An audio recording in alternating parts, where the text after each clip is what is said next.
1919 के एक्ट से शुरू करेंगे। इससे पहले आप देख चुके हैं कि प्रथम विश्व युद्ध के बाद होम रूलिंग आंदोलन, रॉलेट एक्ट और उसके बाद जलियांवाला बाग हत्याकांड, असहयोग आंदोलन, खिलाफत आंदोलन, ये सब देख चुके हैं। तो हम इधर नहीं जाएंगे। 1919 का जो एक्ट है उसके बाद फिर असहयोग आंदोलन वापस ले लिया, फिर यानी कि कुल मिला के 1922 से लेकर 1930 के बीच की जो घटना है उनको आपस में लिंक करें।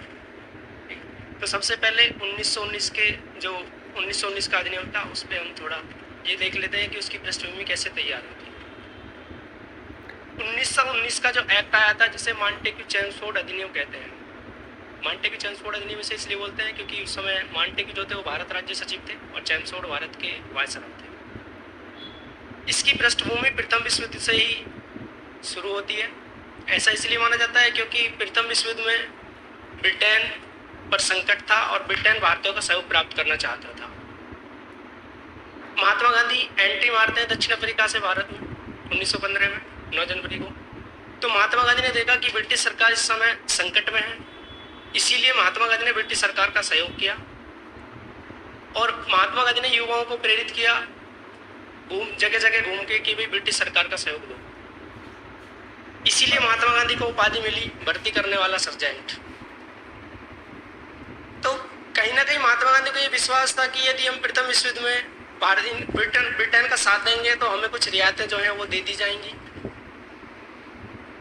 और ब्रिटिश सरकार पर भी ये दबाव था, एक तरीके से नैतिक दबाव था कि भारतीय हमारा साथ दे रहे हैं और इनको कुछ हमें रियायतें देनी होंगी युद्ध की समाप्ति के बाद।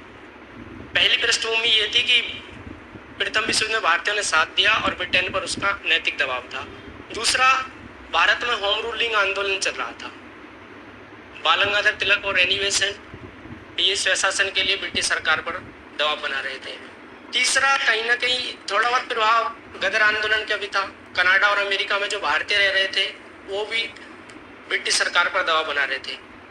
उस समय एक विचारधारा या धारणा प्रचलित थी कि ब्रिटिश सरकार पर या ब्रिटेन पर कोई भी दबाव आएगा तो वो भारतीयों के लिए एक मौका होगा, एक अवसर होगा और यह भारतीयों के हित में होगा। और ब्रिटिश सरकार पर दबाव आया प्रथम विश्व युद्ध का, तो जो विदेशों में भारतीय रह रहे थे उन्होंने इस अवसर का लाभ उठाना चाहा, इसीलिए उन्होंने गदर आंदोलन जो है वो शुरू कर दिया था। तो कहीं ना कहीं इसका भी दबाव था।